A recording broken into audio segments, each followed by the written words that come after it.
سلام حوات كمي كأنكم دعان دقنكم انكو عب سلام متساقمنا بشانلي نابلكو لو ما احتر ما بحداش فيديو تمريسوكم اللغو إذاني لو ما عند فيديو اب 10 دقيق ندقنا كمي جينا دعم رديو مساعديو أدالينا نتمرتنا فروميا مالتيو كابسوني ساب عربي حيزولكم متيز اللغو بومول عندما حموشتين اب 10 دقيق زي أكل أدالوا بنا ندقنا نتمرتنا فان ولا مقبتاتين مالتيو ቅድሚ ዛ ቪድዮ ምጅማራ ግን መጀመርታ ሳብስክራይብ ጌርኩም ኣተባብዑን ኣሕዋት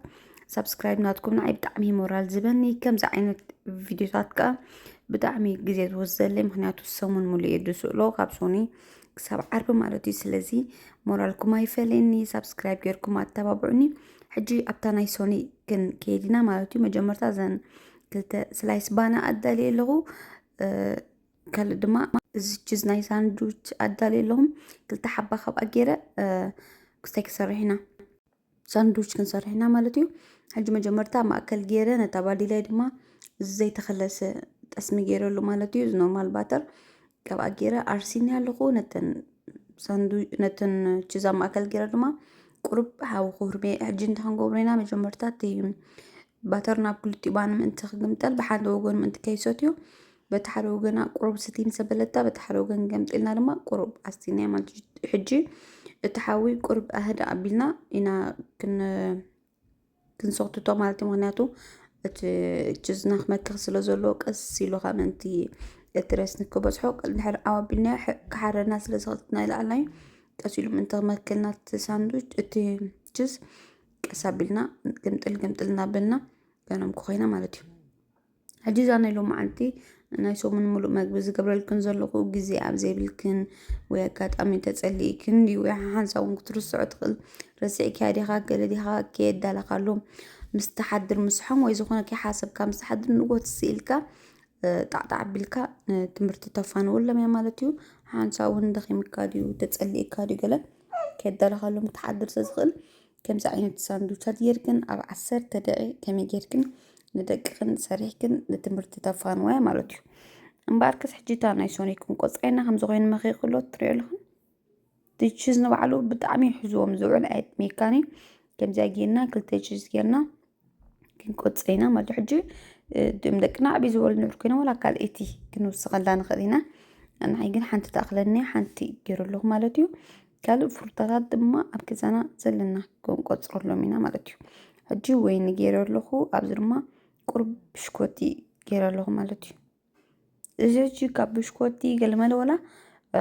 ክስታይ ቆፅርናሎም ይሓይሽ ፍሩታታት ገለ እንተብዛሕናሎም ይሓይሽ ማለት እዩ ኣብዚ ድማ ኣፕል ክገብረሎም እየ ወይኒ ኣፕል ካብታ ብሽኮቲ ድማ ገይረ ኣለኹ ሕጂ ዝኸክምናትና ምርጫ ማለት ግድን ኣይኮነን ከምዚ ዘሎ ኣብ ገዛና ፍሩታታት እውን ክንቆፅር ንኽእል ኢና ማለት እዩ ናይ ሶኒ ተወዲ ኣላ ከምዚ ጌርና ቁፅር ኣቢልና ንጎተ ሲና ጣዕጣዕ ነብላ ማለት እዚኣ ኣብ ሓፂር ግዜ ክጥዕም ዓዲኻት ሳንዱች ናይ ችዝ ማለት እዩ ችዝ ሕጂ ንምንታይ ንጥቀመሉ እዚ ንበርገር ገለ ንጥቀመሉ ማለት እዩ ከምዛ ጌርና ቆፂርና ናይ ሶኒ ወዲእና ኣለና ከነፋንዎም ኢና ማለት እዩ ሕጂ ድማ ኣብታ ናይ ሰሉስት ናይ ሰሉስት ድማ ቀላል ኩለን ናይ 10 ደቂቕ ማለት እዩ እንታይ ክንገብር ኢና ብዘይ ሓንቲ እንቋቑሖ ክጥቀም እየ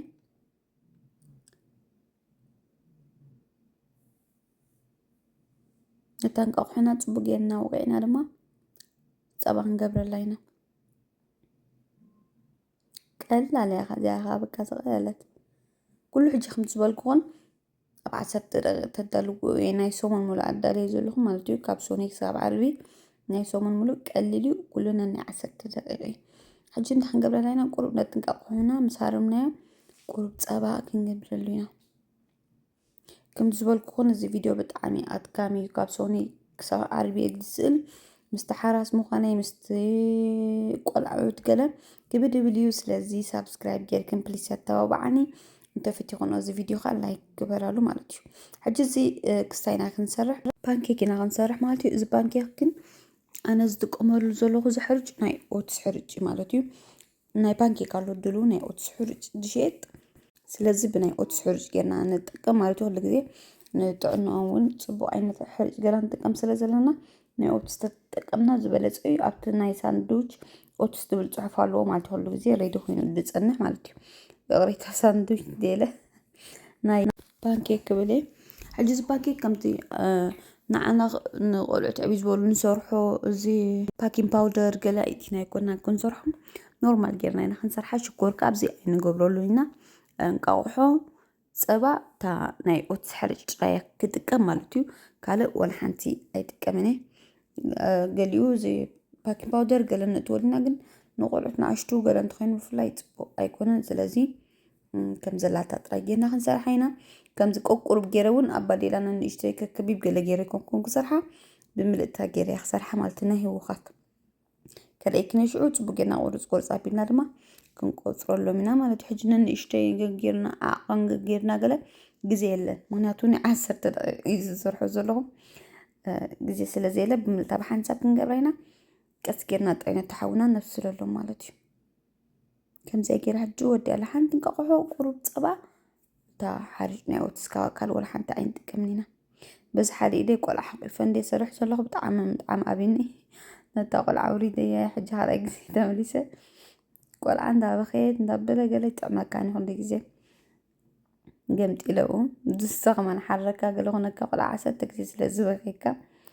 እንዳበልከ ተብተብ እንዳበልከ ዝሰርሕ ዘለኹ ብዝኾነ ቀሳ ኣቢልየ ስለ ዘለኹ ሓወይ ግን ስጋ በደቃ ኣቐምጥ ኣቢልያ ዝመፅእ ኣብ ዓራተይ ኣብ ዓራት ወላ ሓንቲ ኣይኮነትን ማለት እዩ ብዝኾነ ተመሊሰ ኣለኹ ነታ ብምላእ ገምጢልያ ተሓርጭ ሕጂ ድማ በታ ሓደ ወገና ምስ በሰለትለይ ነታ ሓደ ወገና ገምጢልያ ማለት እዩ ሕጂ ሽኮር ገለኻ ኣይንግበረሉ ኣብቲ ክስታይ ክንገብሮ ከለና ምክንያቱ ብላዕሊ ዳሓር ስለነፍስሰሎም እቲ ናቱ መዓር ዝመስል ሽኮር ኣብ ማእከሉ እንተዘይገበርናሉ ይሓሽ ምክንያቱ ክበዝሖም እዩ ማለት እዩ ከይበዝሖም ሽኮር እንታይ ጥራይ ንገብር እታ ብላዕሊ ነፍሰላ ከምዚ መዓር ናይ ፓንኬክ እንታይ ዝበሃል ሽሙ ጠፊእኒ ንሓ ጥራይና ክንገብረሎም ማለት እዩ ንሕጂ ሽኮር ኣብኡ ጌርናሎም ግን ክበዝሖም እዩ ቆልዑት ፈትዎ መሪሶም ግን ብዙሕ ሽኮራዊ ምብላዕካ ንዖም ፅቡቅ ኣይኮን ማለት ሕጂ ከምዚ ገይረ ኣብ 4 ቆሪፀያ ማለት እዩ ከምዚ ስሉስ ቅርናዕ ገይረ ቆሪፀያ እቲ ዲዛይና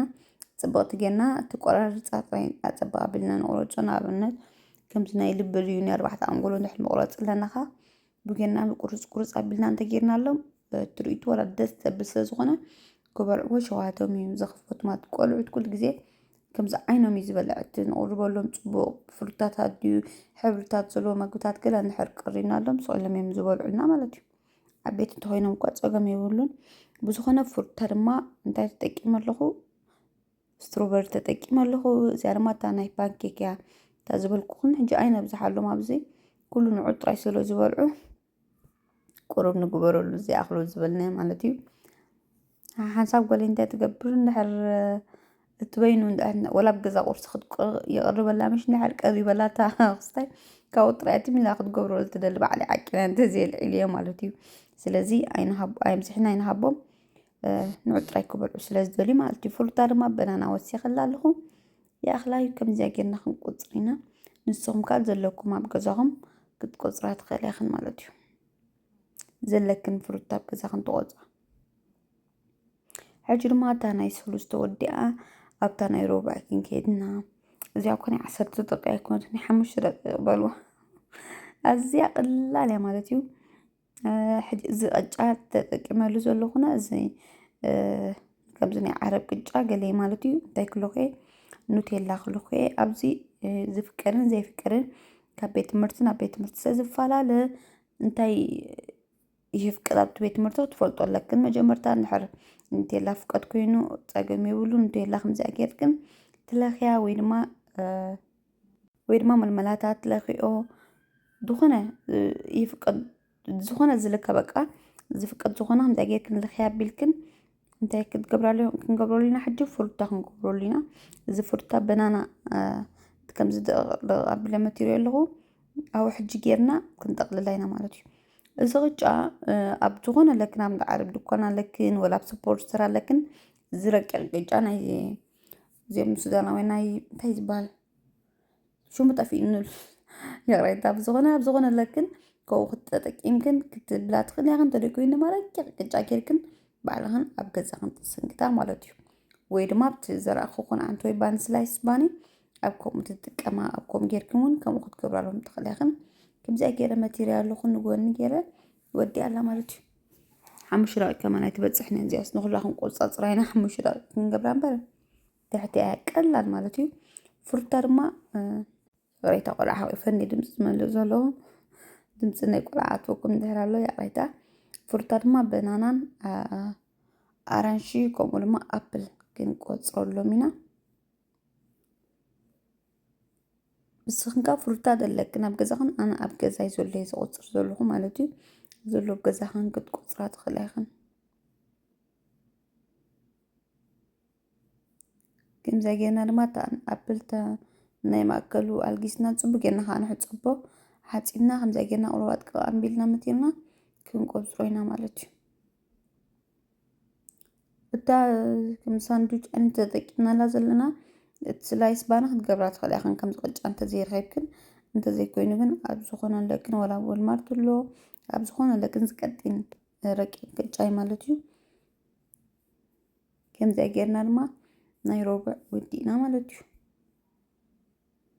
ريا خمسة جنات بتجنا وزنا يالنا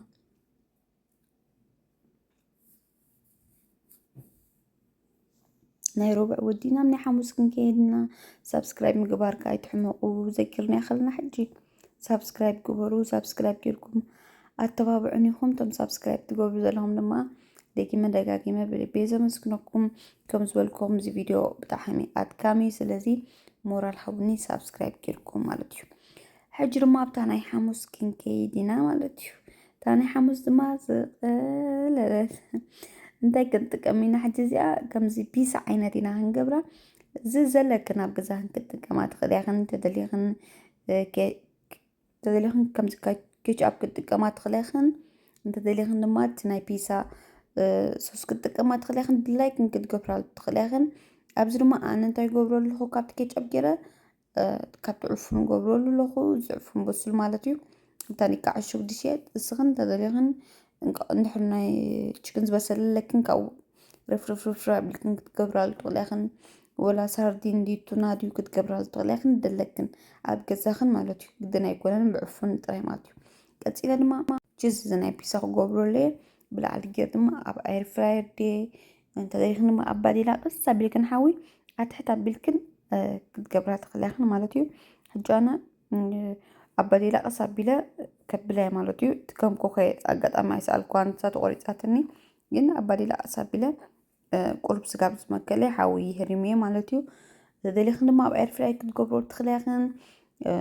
ورا أب أوفن كنت توت تخليخن قلنا زي علنا دينا أوفن كم ولا إليه بزخنا ورا حنت جزي عيتوزني خمسة خوينا حاو مسارما ما خمس بلت الليل ما ودي ألا مالتيو حجكم زعينا سلايس بانير كن ورا بيسا ناي بحق صراحة تقليقن مالتيو كله تسوس ناي بيسا سلس ناي بيسا جيركن كم سؤال كنت تدليخن تشيكن ديخن تدليخن بيف جيركن ديخن تدليخن لما ساردين جيركن دز بلكن جيركن بلا على الجورا بلكن كم بيسا عينا تسير حكن لما بعسل تدريت أكل كم سا جيركن دقيقن كتفان وات تقليقن مالتيو زغللت كاسي مالتيو حجم صار ما بساكت كونهم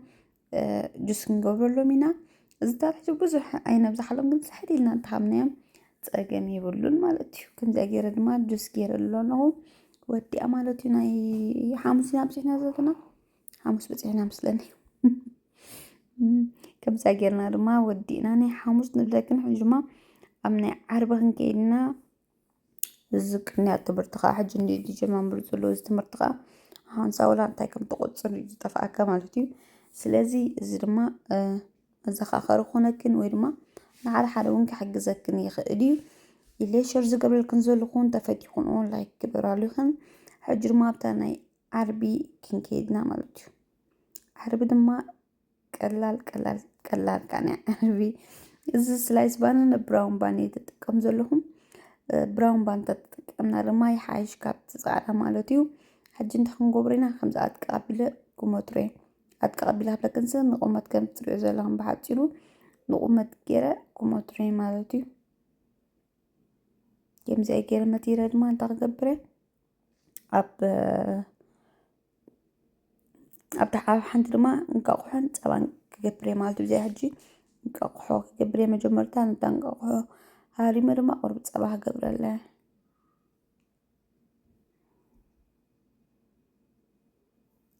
መጀመርታ ፅቡቅ ጌርና ክንወቅዖ ኢና ብዙሓት ኢደይ ቆልዓኒ ሓቂፈ ዘለኹ ትበኸየንላ ብጣዕሚ ተሸጊረ ዘለኹ ገገዲፈ ዝምለስ ዘለኹ ምስትሪኢኑ ዘለኹ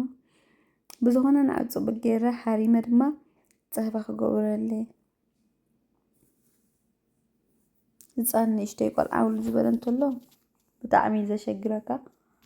ከምዚ ከማይ ድኽም ብጣዕሚ ተሸጊረ ዘለኹ ድቃስ የለን አልዕሉኒ ጥራይ ኮይና ኣላ ሓራሳት ተለኽን ይርዳእክን እዩ ምክንያቱ ቆልዓ ንእሽተይ ሓድሽ ማለት ውሉድ ዝበለ ከምኡ ማለት እዩ አልዕሉኒ ጥራይ ዝብል ትቢ ዝበኪ ድቃስ እውን የለን ኣነ ሕጂ ለይቲ ድቅስ ቀትሪ ድቅስ በቃ ብጣዕሚ ተሸጊረ ዘለኹ ብዝኾነ ንቅርብ እዋን እዩ ዝኸውን ኣማራፂ የብልካ ማለት እዩ ሕጂ ድማ እንታይ ክገብር እየ ቀፂለ ድማ እታ በዲላ ድማ ኣርሲነያ ኣለኹ ቁሩብ ዘይቲ ገይረላ ኣለኹ ሕጂ ነቲ ዝመተርናዮ ስላይስ ኣብኡ ክእትወይ ማለት እዩ ሕጂ ከምኡ ዝበልኩ ኣብዚ ብጣዕሚ ተሸጊረ ስለ ዘለኹ ቆልዓ ሓቂፈ ገለ እቲ ባኒ ስጋ ኣብኡ ክስታይ ዝኾነን ዘሎ ቆራርስኒ ኣሎ ማለት እዩ ግን እንታይ ትገብሮ እስኽን ቅልጥፍ ኢልክን እትዋ ኣቢልክን ኣውፃ ብልኦ ማለት እዩ ምክንያቱ ኣብኡ እንድሕር መራ ነዊሕ ኣፅኒሕናዮ ይቆራርሰካ እዩ ማለት እዩ ኣነ ግን ከም ዝብለክን ዘለኹ በቲ ተብተብ ብላ ኣለኹ ጋቲት ትበክላ በቲ ሓንሳበ የልዕላ ሓንሳበ ይቕምጣ ስለ ዘለኹ እንዳሸጎርኪ ትሰርሕ ዘለኹ የደንግዩ ኣለኹ ከምዚ ክቆራረሰኒ ደልዩ ማለት እዩ ብዝኾነ ፍርቁ እንተቆሪሱ ብዝኾነ ስኽን ግን እንታይ ትገብሮ ቅልጥፍ ቅልጥፍ ኢልክን ኣውፃ ኣውፃ ኣቢልክን ትጥቀማ ማለት እዩ ርዮ ከምዚ ጌርክን ሓዊ ክነብሮ መይና ሓልቲ ሓውና ግን ቁሩብ ግዜ ቀስ ነብሎት ናይ ላዕሊ ጥራይ ሕርር ሕርር መንጥኸ የብለና ቀስ ጌርና ተሓውና ብኩሎም ንበፅሕ ንገብሮ በቲ ሓደ ምስ በሰለ ድማ በቲ ሓደ ገምጢልና ከነብሎ ኢና ማለት እዩ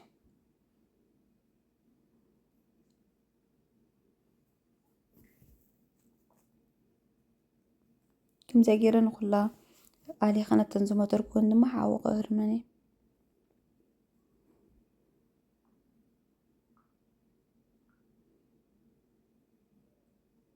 እዚኣ ናይ ዓርቢ ናይ መወዳእታ ማለት እዩ ከምዚ ዝበልኩኹም ኩሉ ቀልጢፍና ንገብሮ እዩ ብጣዕሚ ዓብይ ክንዲ ዝኾነ ግን እንድሕር ዘየዳለወንኦ ከምዚአን ቪድዮታት ጌርክን መሪፅክን ድላይክን ደቂኽን ሰሪሕክን ትምህርቲ ከተፍራ ትኽእል ኢኽን ማለት እዩ ኣዝዩ ቀሊል እዩ እንተፈቲኹንኦ ላይክ ግበራሉ ናብ ዕዱ ቆልዑት ዘለዋ ድማ ሸር ግበርኦ ዝኾነ ዘይተረዳእክን ነገር ወይ ተሓቶ ነገር እንተሎ ድማ ኣብ ቦታ ኮመንት ግደፋለይ ኣነ ንኩልኽን ይምልሰልክን እየን ተሓታኒ ማለት እዩ ላይክ ኣብ ምግባር ኣይትሕመቓ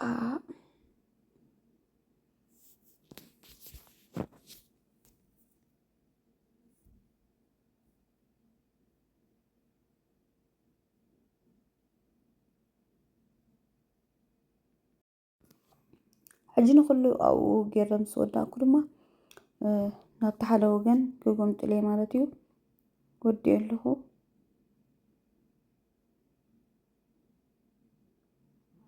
ከምዚ ገይረ ምስ ወዳእኩ ድማ ቀስ ኣቢሉ ሓዊ ምስ ሃሮሞ ሕጂ ናብቲ ሓደ ወገን ክንጉምጥሎ ኢና